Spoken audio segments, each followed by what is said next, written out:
Ladies and gentlemen, Chief of Staff of the Army, General Ray Odierno, and the NFL Commissioner, Mr. Roger Goodell. Good afternoon, everybody. Please sit down. Sit down, please. Commissioner, when you come in, everybody always stands up when you come in a room. First, I want to welcome everybody here today. Very important event.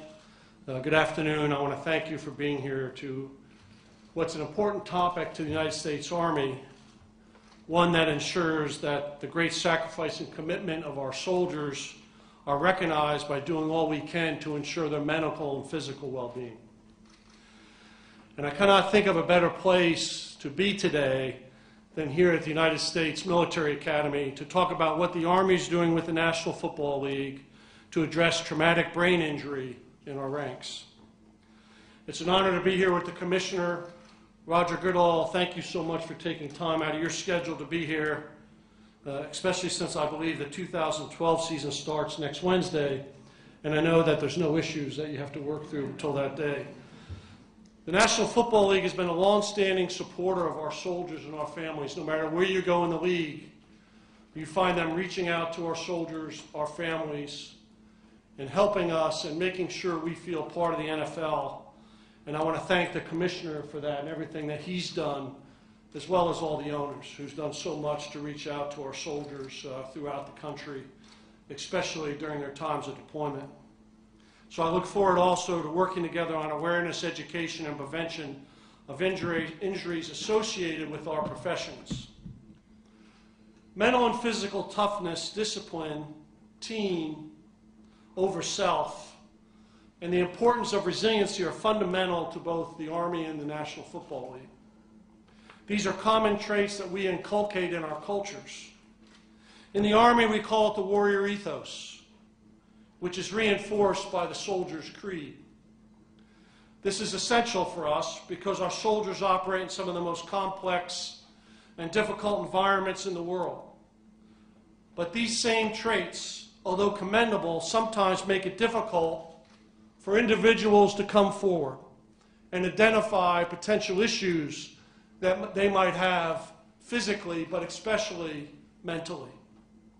So today, through the Army and the NFL initiative, we seek to inform and educate both our communities, soldiers and players, about traumatic brain injuries, to empower them to maintain healthier minds during their time on the battlefield or the playing field. And after their careers have ended, knowing that there's something that can be done. Through continuous dialogue and sharing of information and research, we aim to better diagnose and treat traumatic brain injuries. Our ultimate goal is to prevent these injuries. A special thanks to our subject matter experts with us today on the panel. I look forward to our discussion. And now I'd like to introduce my good friend and an individual who's done so much for our military, the NFL Commissioner, Roger Goodell. Thank you. Thank you. It's an incredible honor for me to be here at West Point today, and of course among the great cadets. You are the future generations of our leadership, and to be here today, to take part in this panel, and to be part of an effort here to try to improve the lives of our military personnel and our NFL personnel at the same time is a great honor. And of course, it's great to be here with General O, as I like to refer to him. He is a great NFL fan, and of course he has a favorite team some of you might be aware of. And when he mentions about us starting our season next Wednesday night, General O, do you know which teams are playing? That's correct. And who are you rooting for, General? But he has been a great supporter, not just of the Giants, but the NFL in general, and really has taken the initiative to find ways of working closer together between our two great organizations. We obviously have challenges between our organizations. We have similarities, and we have opportunities. And we have taken that opportunity to say, what can we do to try to better our two organizations and the people involved? That includes cadets, includes troops, soldiers, and includes our players.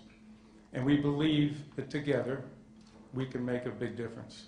And that's what we are doing, is trying to make a difference in the lives of all of you. And today we'll have some great panelists that are working in tandem with us to try to help us find solutions to some very complex problems. But this initiative today represents another step forward in sharing research, medical research, that can help our troops, help our players, and help people well beyond those two entities in all of sports and in society. We believe we can do that by working together to pioneer research. We have and we will do more. We also believe that we can do more by helping bring greater awareness, not just within our two organizations, but to society in general. And we are going to work together on initiatives that will help bring greater awareness to the complexity of this injury, but also what we can do to prevent it and manage it and try to make sure that people go on to live healthy and productive lives. And last but not least, we want to do everything we can to have our players and our soldiers work together to try to share their experiences, understand what they go through on a daily basis. There are a lot of similarities, and we believe that we can use those similarities to help make significant changes in your daily lives. And so we're going to help change our cultures by working together and having our athletes and our soldiers work closely together. So we're honored to be here today. We are going to be sending a letter from the General and I later today, I believe, and we're going to, I believe now, sign that letter. So thank you.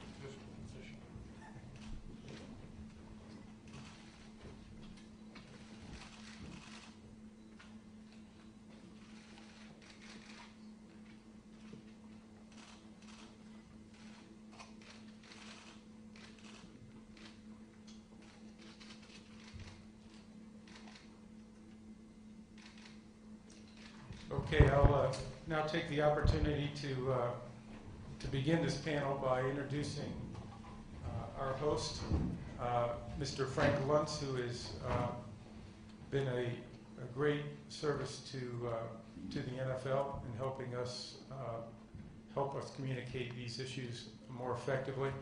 He has obviously done a tremendous job developing not only his business but also helping others better communicate and be more effective. And he was the first to host a interactive session between our fans and our owners earlier this spring at an owner meeting, and it was a tremendous session. So he is an all-pro, as we like to call him, and we're honored to have Frank here today.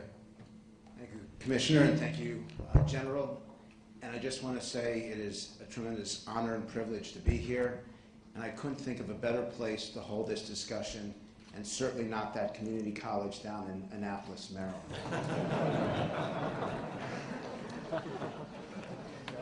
How many of you in this room know someone who has suffered a concussion? Raise your hands. How many of you yourself, so it's virtually everybody, how many of you yourself believe that you suffered a concussion? How many of you sought immediate medical assistance after suffering that concussion? General, Commissioner, this is the issue, and this is why we are here. I'm going to go out of order here. You sought immediate assistance.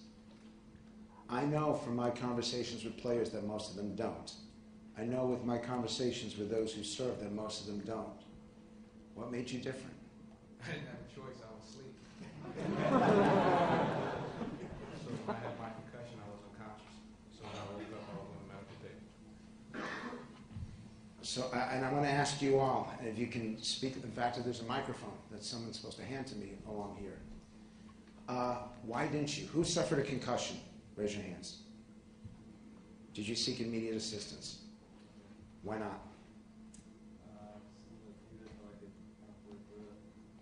You thought you could play through it. As you thought about it later on, did that thought process change? It kept hurting, and I decided to go to the hospital. I was getting faint. And how long between when you had the concussion did you go to the hospital? Probably about a week. So what message would you send to your fellow servicemen about that? I think you need to be honest with yourself and not only check up on yourself, but others. You know, you see someone get hurt, whether it's, you know, during training or during sport, and just be honest with yourself. You've been through this. What message does this send to you? These are your people. Virtually all of them believe they've suffered a concussion. Virtually none of them sought immediate medical help. Well, I think it's going to be very important as you cadets become, young second lieutenants and get the leadership roles to, get as much training, become as aware personally, professionally, so that you can mentor your young NCOs to also pick up those signs to then push them on to make the decision for them. This injury happened, or this ID blast happened, or even during PT or certain things where we have organized or unorganized sports, you need to check them, remove them from the immediate fight so they can then go on and get better so that they can join you again. Let me be candid. Can we be candid? I feel like I'm Oprah up here. I don't look like her, but I feel like her. You suffered more than one concussion? How many? At least four separate incidents of IED blast. Are you the same man today as you were before you suffered them? No, I'm not. And I guess to kind of build off of that, I take a lot of medication for headaches. I get injections into the back of my head, into a nerve, to kind of block that nerve because of the pain. So it's kind of forced me to also become an advocate and to pass on to my younger NCOs and enlisted to say, hey, pride has no place for certain injuries. So how do we teach that same culture in football? Because you all will fight not to leave the field. You'll lie to your coach not to leave the field. Well, you spend your entire life getting to the point to be in the NFL. And so once you make it, to then remove yourself is just counterintuitive to what you've been working for your entire life. And so it is, not to mention the fact that when you're in that state, you're impaired, whether it's a severe concussion or whether it's even a mild concussion. And so you're asking somebody in an impaired state to make a logical decision, which is, most football players don't make logical decisions anyway. So much less in that situation, which is take yourself out of something you've worked your entire life to be in a situation. And particularly on the game, if you're in a game, there's only 16 games, regular season games, and if you're lucky, you got another 3 or 4 left, and so that's it. So you know how precious each moment and each play is, and if you're a player that's a starter, you want to be out there. You want to help your team. Did you ever hide a head injury? Yes. How many? Often? I can't remember, but That's cheap. Yeah, I know. I remember playing Vince's old team, the Eagles, and I was a center. I was a long snapper too, and so as a lineman, I was probably the slowest guy on the field at the time. So I was like an easy target, and so I remember just getting blindsided. I think today it'd be like it was an ambush by a terrorist, but and just but it was the terms we used, right? I got my bell wrong. Those terms to kind of minimize the real condition, and I played the rest of the game. But yeah, there was definitely some issues there. You ready? We can stand up. we did not plan this, but you used that phrase. I know that's in your head. Ask that question. Sir, Cadet Thule. My question is for the former players. Say you're the first string guy and you get your bell rung, and you want to get back into it, right? And the dilemma basically is for as a player and I guess as a coach too. Is the first string guy at 75% better than the second string guy at 100%? I was.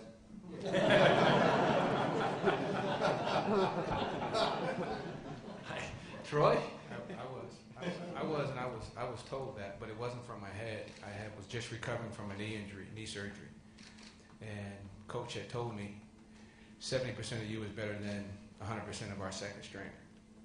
So they protected me with some play calls that didn't expose my weakness at the time, but.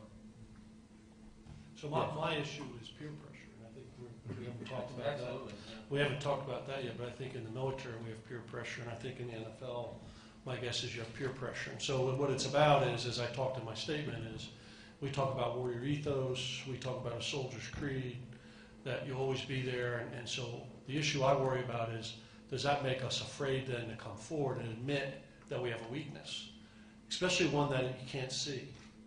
It's easier when you can see something wrong, but what happens when you can't see it and nobody really knows if you're telling the truth or not? So they start questioning your loyalty, they start questioning your toughness, they start saying he or she's just trying to get out of doing their duty. What impact does that play? And how do we overcome that? And I would just say in the NFL, I believe they don't want to let their teammates down. If they lose a game, it's because a guy missed 10 plays because he felt he had his bell rung. Are they worried about people thinking less of them? I mean, peer pressure to me is the biggest problem we have with people being willing to come forward. And I think, as I was playing sports and as I've been in the Army, I think we never treated concussions seriously. We thought they were commonplace. You have a concussion, there's really not that much impact, it'll go away, I'll be better. Well, we're now finding out that that is not the case. General, I want to ask you and the Commissioner to follow up on this because we've had this discussion in the Pentagon. And I don't want to talk about things that... I want to address what the conclusion was from that conversation. And it's a tough conclusion. And that conclusion was that those who were responsible for these men and women in battle were the greatest problem. That it wasn't peer pressure necessarily on the same level. That it was a fear of retribution from the person they reported to. That's an issue of chain of command. It is. How do you address that? Yeah, well, I think it's both. I mean, I think it's the same. I have this issue along several lines. It's about changing cultures. We have a certain culture in the Army, and we have to change it for several reasons. But this is another one where people have to believe that they're willing to come forward and there will not be retribution to them just for coming forward. Which they don't believe, which I will tell you. No, I know. Trust me, I know this. I realize this. And so what it's going to take is conversation, frank conversation. I can sit up here as the Chief of Staff of the Army and say it all I want. It doesn't mean anything to the soldiers because the people that are powerful in their lives are their platoon leaders and platoon sergeants and their squad leaders and their first sergeants because that's who controls their life every day. So what they need is them to have a conversation about this where they talk about the importance of being honest and the fact that there will not be retribution. That's how you solve the problem. And so we've got to start having this dialogue down to the lowest level for the Army, in my opinion. And Commissioner, you have a challenge with the coaches and the assistant coaches. You're going through an issue over the last few months about the game not being played the way that it is supposed to be played. How do you teach the coaches that in the end, protecting the health and safety of their players is better for them in the long term than what happens in any one game? Well, there's several issues there, Frank. Let me first go back to say the pertinent question in the beginning where everyone raised their hand when they had a concussion is the general reference. I had my concussion back in the mid-'70s playing baseball. That wasn't even considered a serious injury at the time. In fact, they were ready to put me back out on the field. there's been a greater awareness that these injuries are serious because they deal with your brain, and that they need the proper time to be able to recover from that, or else you're putting yourself at greater risk. So hopefully the awareness we're bringing to this allows soldiers, players in any sport to understand when you have these injuries to treat them seriously and make sure you get medical attention before you engage. The issue you're talking about on the competitive side, since I became commissioner, I have reinforced with our coaches, our owners, general managers, players, that at all times, medical decisions override competitive decisions. You are not to be involved with medical decisions. The doctors are to be involved with those decisions. If someone is injured, they are to see the doctor.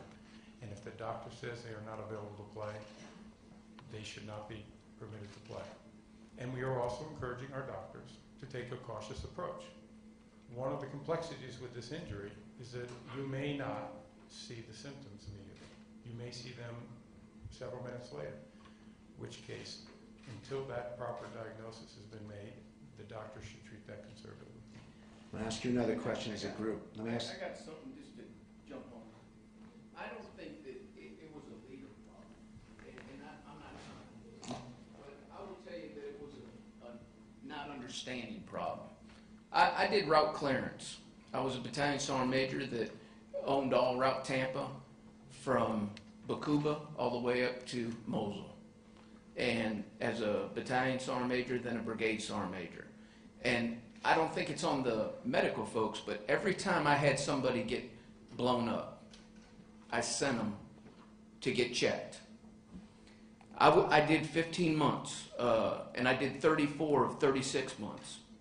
I know I had 28 direct hits on me, and in my battalion, we found and cleared about 850 IEDs, and we encountered about 3,500.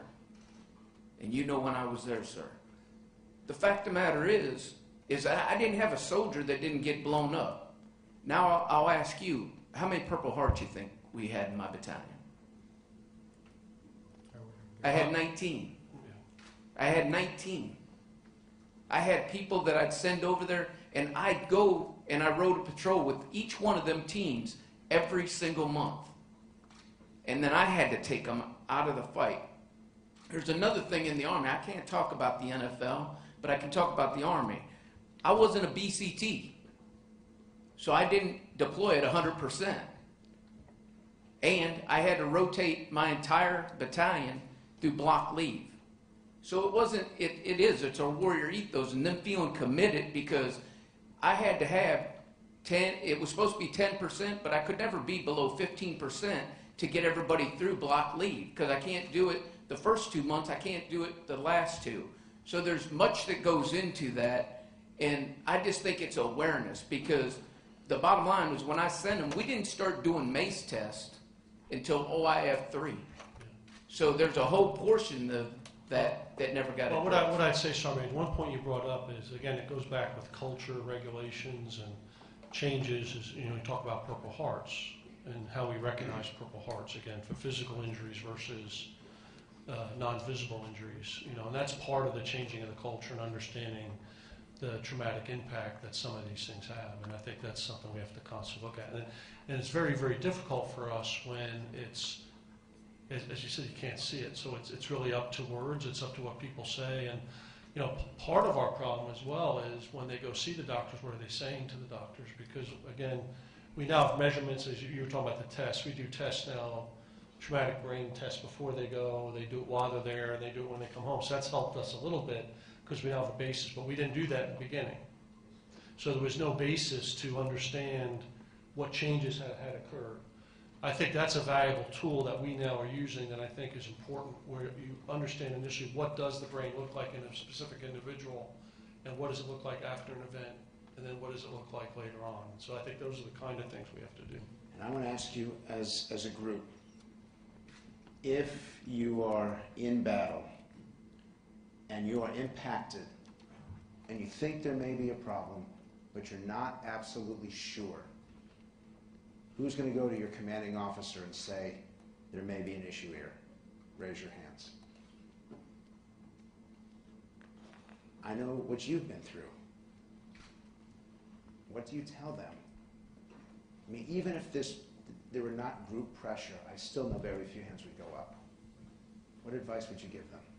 Well, I think we've talked around two different aspects of the same problem, and that is self-selecting versus leader selecting. You know, and the challenge in this room is you all are going to go out and what's the textbook answer on span of control? Well, come on, I know they still teach this. 3 to 5, right? And so you rely upon your squad leaders and your team leaders to do a bit of an assessment, and you can't see it. There is a bit of individual reaction. Commissioner, we talked beforehand about a quarterback in a huddle can grab a face mask, and if the guy's eyes don't catch up at the same time, whose responsibility is it then? Football example's easy because I'm not a football player. But whose responsibility is it to say, hey, sit this one out, and at what level is that accepted? In the Army, it's a little bit easier as a commander. Okay, you got a guy, and you tell him to sit out, and he sits it out. He doesn't worry about his job. You know, he doesn't have his livelihood on the line. But does the commander do that? Well, so that's why I address span of control. If you can only control 3 to 5 folks, you got to have a feedback mechanism. And that commander, you folks, you platoon leaders, are going to be responsible for creating an environment where that's okay. Does that environment exist right now? I think in some places it does. What percentage of places? Very low. Don't miss this opportunity. You've got the right people in this room now. So if you've got something to say, this is the chance to say it. So you say it's very low, so what's missing then? Yeah, I think it's just a cultural change, something that makes it okay. Frank, my personal view is shared responsibility. Okay. It's not just the medical people. It's just not you as leaders or commanders.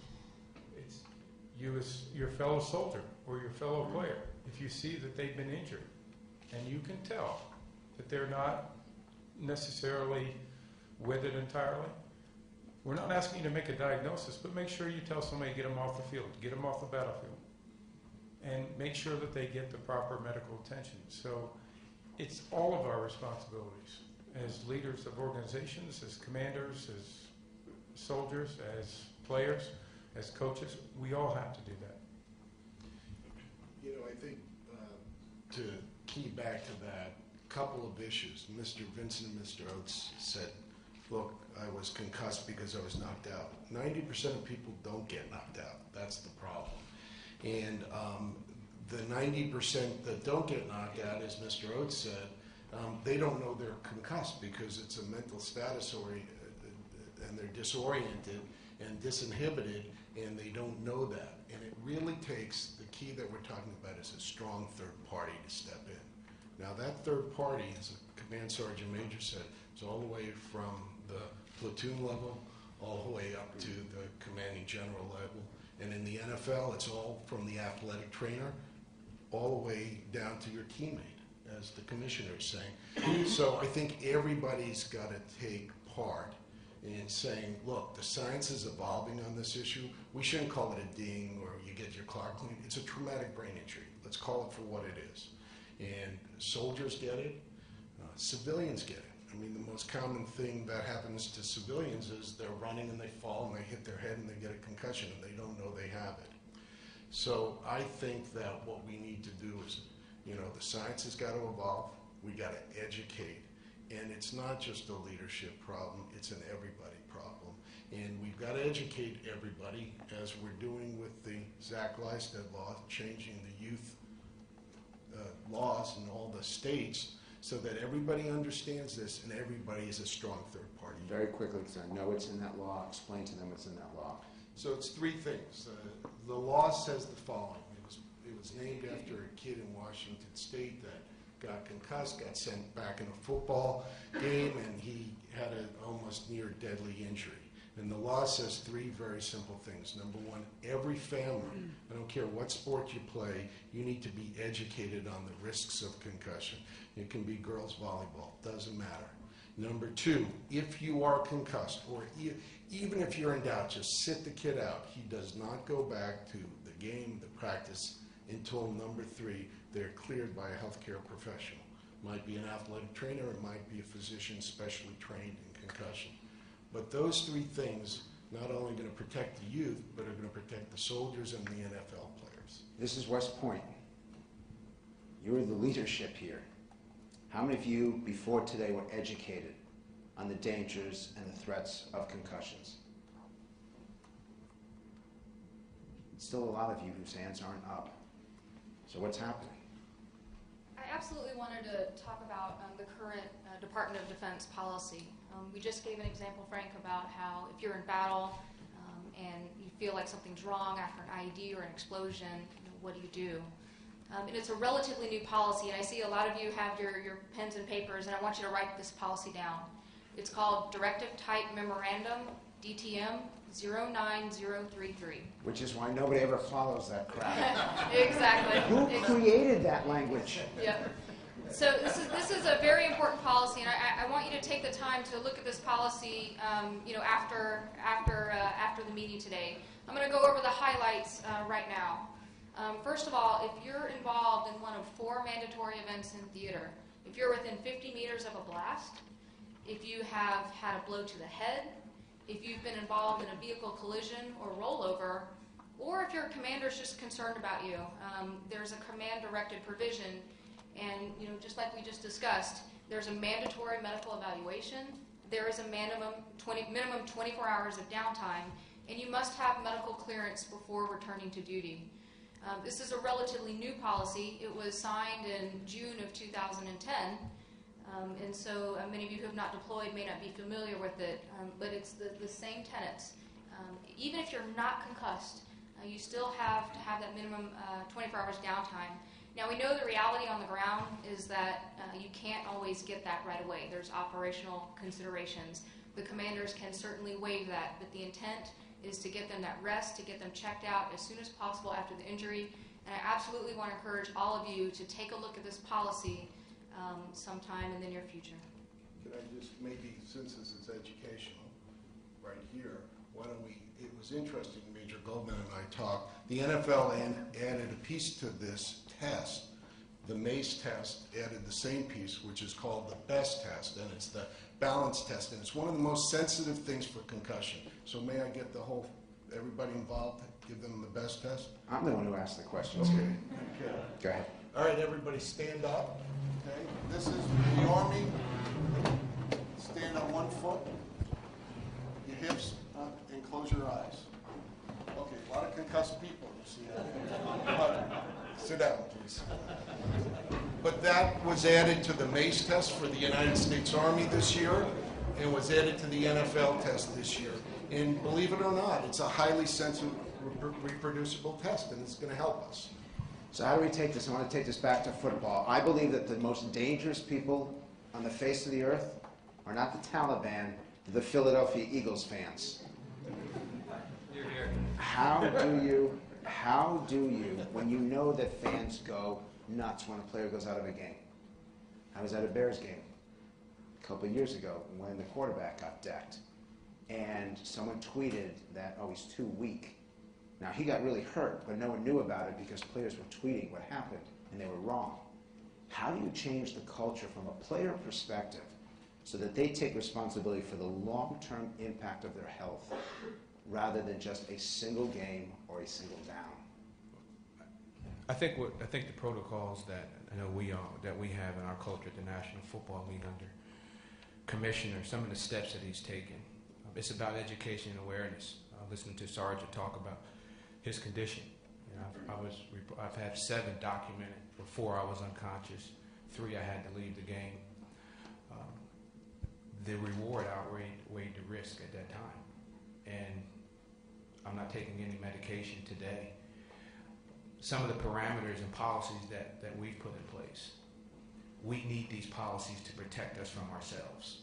But what happens when the players come out against this? When the players say, don't interfere, or this is our life, it's our game, we want to do it our way. But that's why we have a leader that says science, research, what we're seeing in conditions, the things that are taking place. And I would just like to say this, as an athlete in the athlete's culture, there is no such thing as self-regulation. You play the game to win. So there's no such thing as making the right decision in the heat of the battle. You stay on the field to win. So So how are you going to change that? You have the potential to save lives if you could figure out how to change this culture. But you too played with that warrior culture. Again, Troy hit right in it. As a player, you can't self-police yourself. You can't be expected to. It's a different issue than being in the military, quite frankly. Some similarities, but in this respect, because as a player, you're there, you've won that position, it's your job, and you're there to help the team win. That is the most important thing at that moment. During those 3 hours on Sunday afternoon, that is the most important thing. And so anything that detracts from it, injuries or otherwise, are to be ignored. And then you deal with them the next day. Okay, so fix that. Or you tell me you can't fix it. No, I'm saying that individually, if you're trying to self-police it, it can't be fixed. So again, like Troy said, it's what the commissioner's been doing, this type of program, awareness starting with kids as a younger age to help them understand. If you ask me, would I do it again? If I have a concussion, would I stay in the game? My answer is, yeah, absolutely. Well then, but because that's the mentality. But I'm saying the idea is that you've got to start at a younger age. But when I was playing in the 80s and 90s, again, it wasn't the awareness of it. It wasn't the emphasis of it. It was just the opposite, as a matter of fact. these are your best guys here. And they're telling you that they're still going to do it, even knowing what they learned over time. So is a culture change truly possible? And then, Jim, I'm going to do the same thing with you. Yes, I think it is. And I think it goes back to that point of shared responsibility. Is that I think what both Troy and Bart are saying is that you have to rely on your other players to say, you know what, you've been injured. You need to get off the field. Is that realistic? You need to tell Is that realistic? I think it is. As a matter of fact, I would tell you it's happening. I think when you're told by a fellow player, and they should speak for themselves, that hey, you're not there all the way. You need to get off and see a doctor. I think though they're more likely to walk off the field at that point rather than doing it on their own. General, how do you change the culture not over decades? How do you change it over years? Well, again, I think I do agree with. There's a couple things that have to happen. The Army's a very large organization, so it's when you have 1.1 million people in uniform, it's a bit more difficult to implement policies very quickly. So there's a couple of things that you have to do. First, you have to educate, but more importantly, you have to bring awareness to it. That's why the awareness piece is so important to me. Is we have to people to understand that it is okay to self-select and come forward. And I agree with you what you said. The Army is different from the NFL because we don't have 53-man rosters. We have a lot of people. So there are people to take your place. And so we have to get people to realize that that's okay. And it's not just the individuals, it's then the leaders that you have to educate that it's their responsibility and that we're going to hold them accountable if they're not taking care of the young men and women who are putting their lives at risk in very serious conditions. So it's a combination of all of those things that we have to put together to incorporate change. I would tell you we've made some change in years. The traumatic brain injury tests that we do have made a really big difference. The fact that we now take a picture of somebody before they deploy, and if they have an incident, within 24 hours they have to be seen by somebody when they have an IED attack. We didn't have that 3 or 4 years ago. We have that today. So there are policies in place that allow us to work on this. And so I think we just have to continue to push that. We have to continue to make sure we understand that this is normal, that it happens to everyone, and that the long-term impacts are far worse than the impacts it has on your platoon, your company, your battalion. And that's a leader and individual issue. Are you confident, knowing what you've been through? You're married, right? How old are your kids? I have a 15-year-old daughter and all the way down to a 9-year-old son. I have 5 kids. 5 kids. Do they see the difference in you? They definitely do. I mean, they definitely do. Is this enough?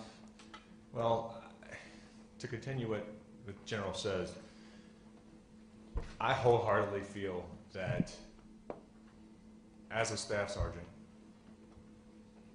that I could come forward. I didn't do it in theater because I literally had guys that would not go out unless I was with them. Because of being in Helmand Province, it's not a nice place. So having the leadership at a small level, that's how you make changes. You may have a big Army policy, but you're going to have someone that buys into that. And having the small unit leaders, second lieutenants, staff sergeants, platoon sergeants, sergeants, corporals, those high-speed specialists, those are the guys that can lead by example to help change the mindset and the focus. Does this make sense to you? Does this make sense to you? I know it makes sense to you guys. I'm talking about the kids here. Who's under the age of 22 in this room? Raise your hands. What do you want to ask them? What do you want to know from them? This is an opportunity to ask the leadership of the military and the leadership of the NFL. What do you want to ask them? I know a couple of you. Yes, sir. Let me give this to you. He's not under 20.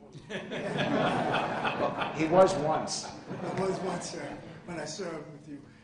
The NFL, I listen to everything that you're saying, but no one has addressed the issue of why these guys go back out and play, and that's the money, and that's having a career. Because if the career ends early, the money ends. And if the career goes on longer, well, the money, the endorsements, and everything else. And I think for someone that's going to continue to play, even though they know themselves that they're hurting, they go back out there because a large portion of it is the money from the owners, the advertising, the endorsements. And yes, you know you're hurt, but the money is what keeps you playing hurt. Yeah, go ahead. I'd like to respond too, but go ahead. Just as a former player, we were fine, stable, financially. I played because I loved it, and I'm not going to discount my former teammates or the guys that play because we play the game because we love it. There's benefits. Compensation is a benefit of the game, but you do it because you love it. You come back in the game because you want to compete. You don't want to let the guys down in the locker room. I would just like to add one thing on that. Player health and safety is a priority for us because we believe it's the right thing to do. We think our players deserve the effort to make sure we make the game as safe as possible for future players, for the current players, and for the former players. I can't deny to you that money is a motivation, but if that is actually true, if you take care of yourself, you allow yourself to recover from an injury, you're likely to have a longer career. The facts that are becoming more clear, and the medical people can do this better than I can, is not allowing yourself to fully recover from a concussion is actually going to have greater damage to you. If you allow yourself to recover from that, you may be able to withstand far more contact in the future. And that's one of the reasons the Lifestead Law, which is passed in 39 states, and we're going to make sure it's passed in every state, is going to allow kids to play the game safer and hopefully longer. And that's good for, to your point earlier, that's good for the players, but it's also good for the fans who want to see people play more. And I want to echo that for the military as well. This is not something that's not treatable. It's not something that's corrective over time. So just because you are diagnosed with some sort of a concussion/traumatic brain injury doesn't mean you have to end your service. In fact, we're better off having you get treated and be more capable and able to conduct your work. And so I think that same thought applies. So I think sometimes we think about, well, if you come forward with a traumatic brain injury, that's it, I'm done. Well, it's not the case. We know that medically there are obviously severe cases that might be more difficult to treat, and I'll allow the medical people to talk about that, but the majority of cases are very treatable, and time helps a lot. And so I think you have to remember that as you go forward. It's not ending. It's a way of taking care of yourself and allowing yourself to heal, just like you would a broken arm or a broken ankle. That's absolutely true, and some of the data to back up what the general just said is that policy that I just discussed, over 13,000 service members have gone through that process since that was implemented in 2010. And those who go to the concussion care centers and get properly treated, about 95% are able to successfully return to duty, get checked out and cleared. So the key is getting checked out early, getting treated early, getting it resolved, and the overwhelming majority will be able to go back to duty. If not, we have systems in place to care for those who have post-concussive symptoms that do persist, but the overwhelming majority do return to duty. Now, there's been conversation about what is it about the military and the NFL. What do they have in common that makes this effort make so much sense? And I want to try something here. I'm going to ask you to give me, and I want you to send it all the way down to the end, a word or phrase. When you think of an NFL player, what word or phrase comes to mind? Too much dead time. What word or phrase comes to mind? Well, like the Army, duty. Athletic. Sports. Fierce. Dedicated. Tough. Successful. Persevering. Now hand the microphone back to the row behind you and give me a word or phrase to describe the typical soldier. Persevering. Commitment. Duty. Leaders. Dedication. Fierce. Never quitting. Athletic. Honorable.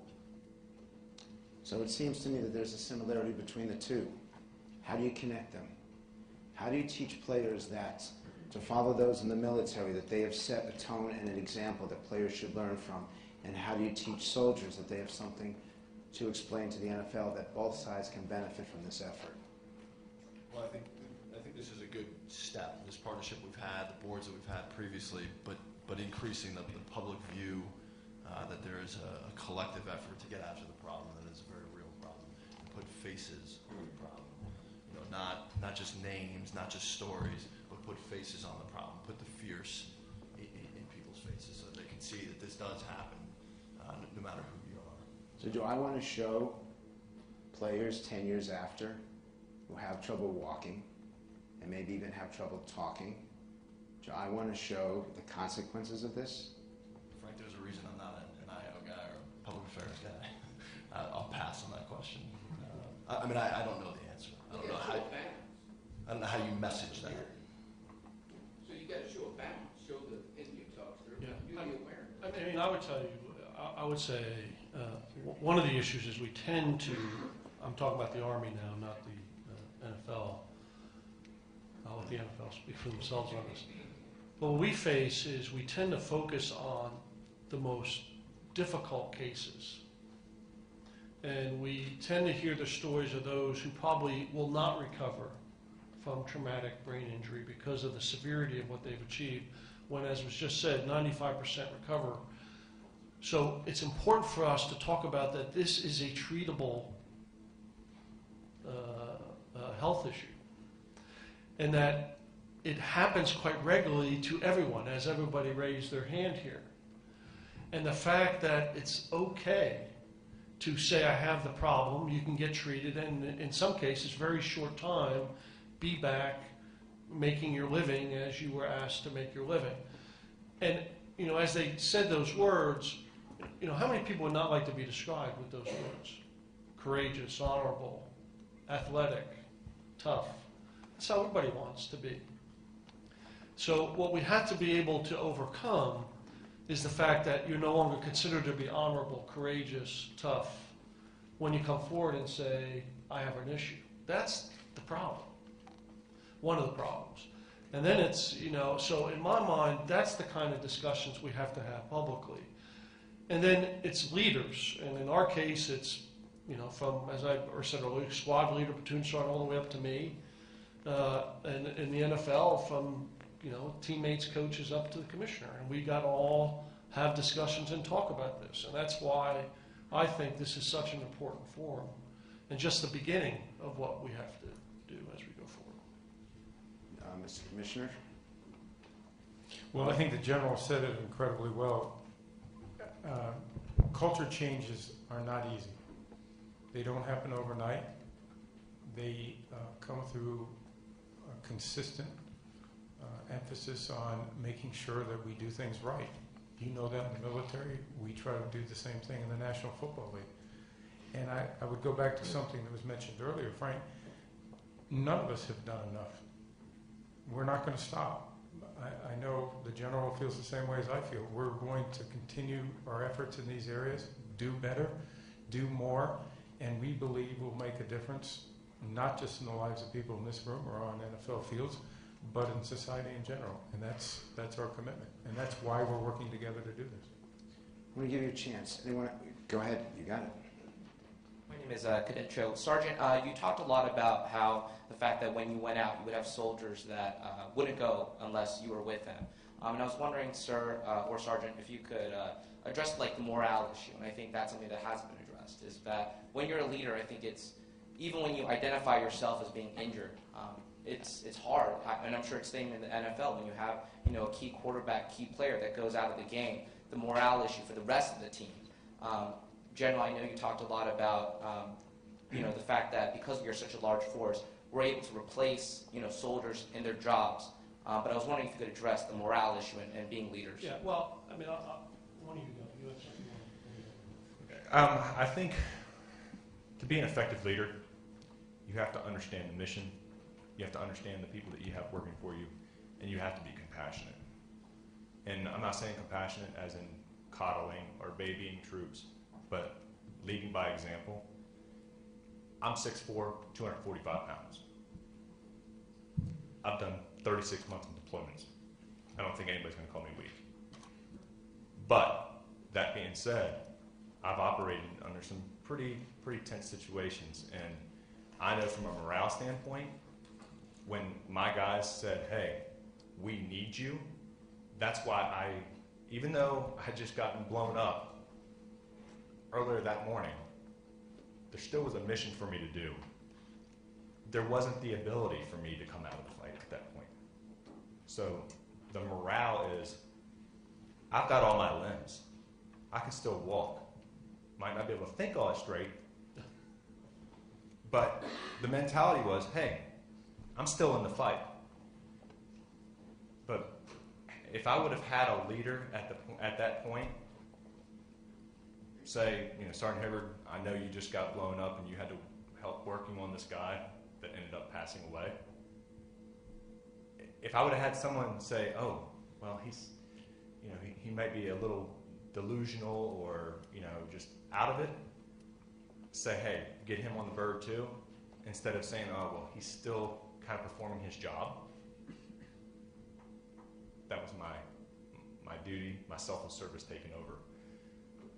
You just have to be compassionate and understand the mission. You have to be willing to trust your other leaders that you have.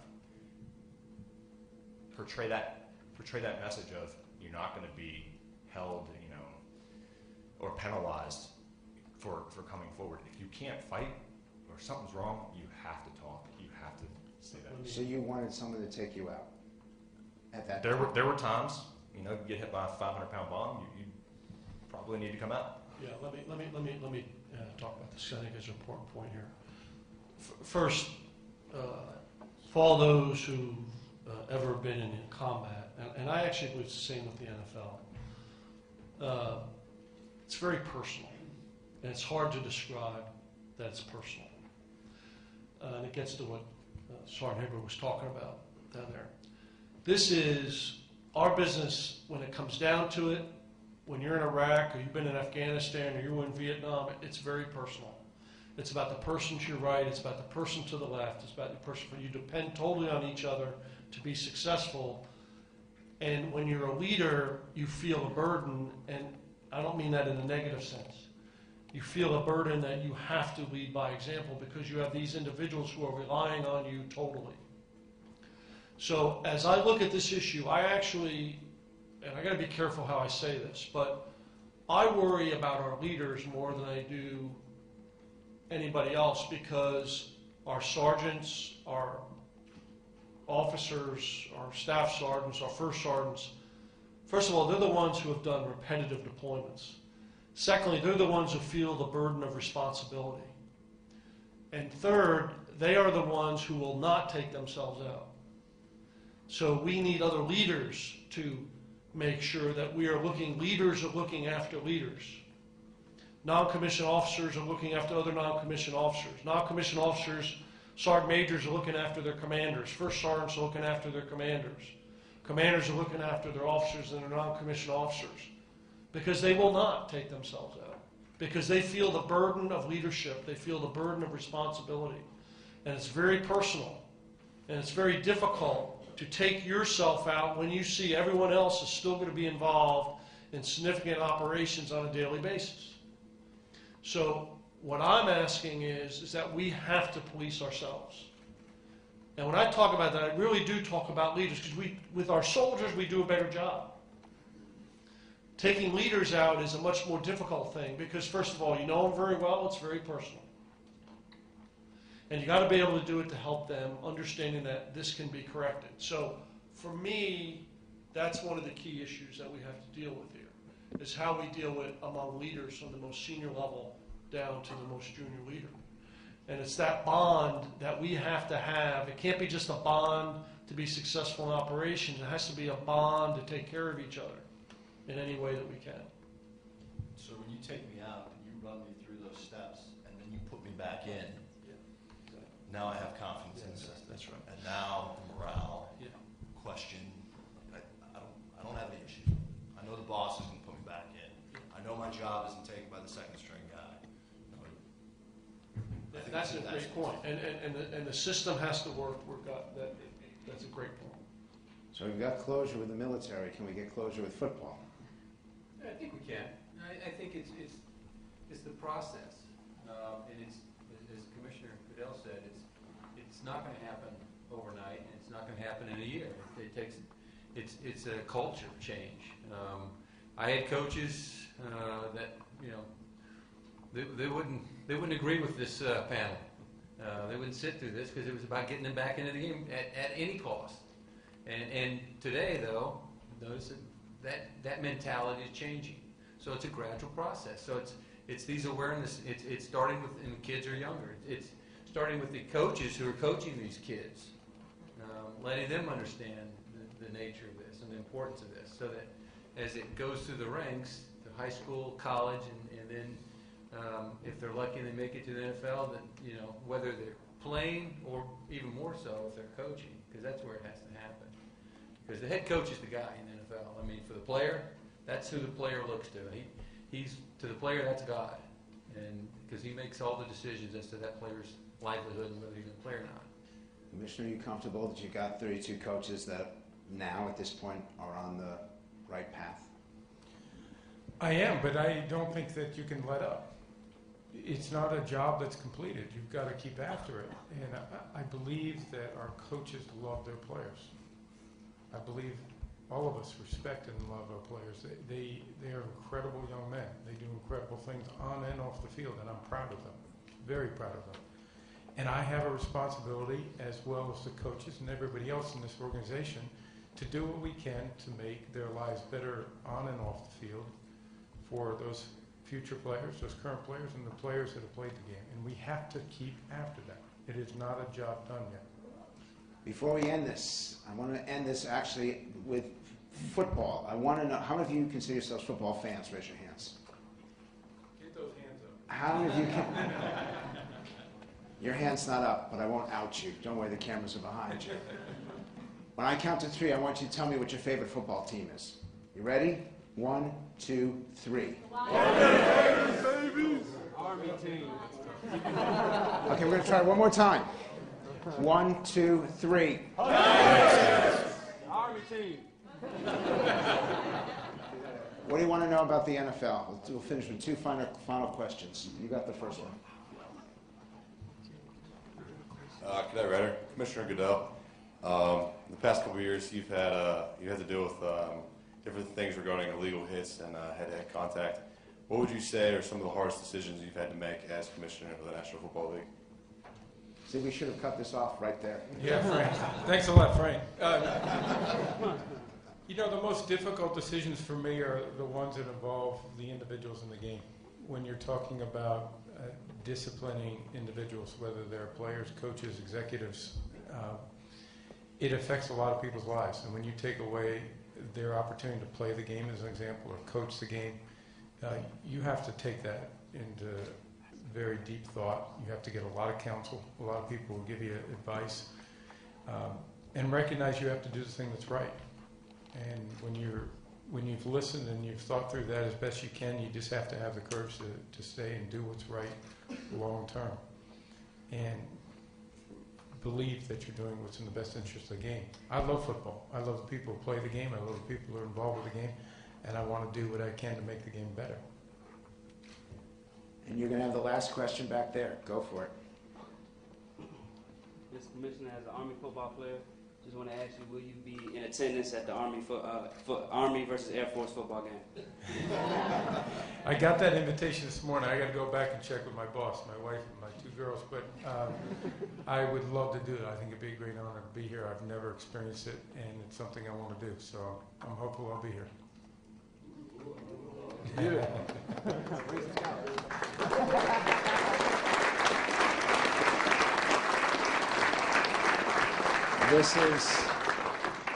This is an essential issue, and there isn't anyone in this room who won't be impacted by it. You can't even say that this will impact thousands of people, hundreds of thousands of people. And it's a very serious issue, and it was a very emotional issue. And Commissioner, on behalf of the players, in general, on behalf of the servicemen and the cadets here, as a host, this is one of the greatest honors of my life. I wish you to be safe. I wish you to be strong. And thank God we live in America. Thank you very much.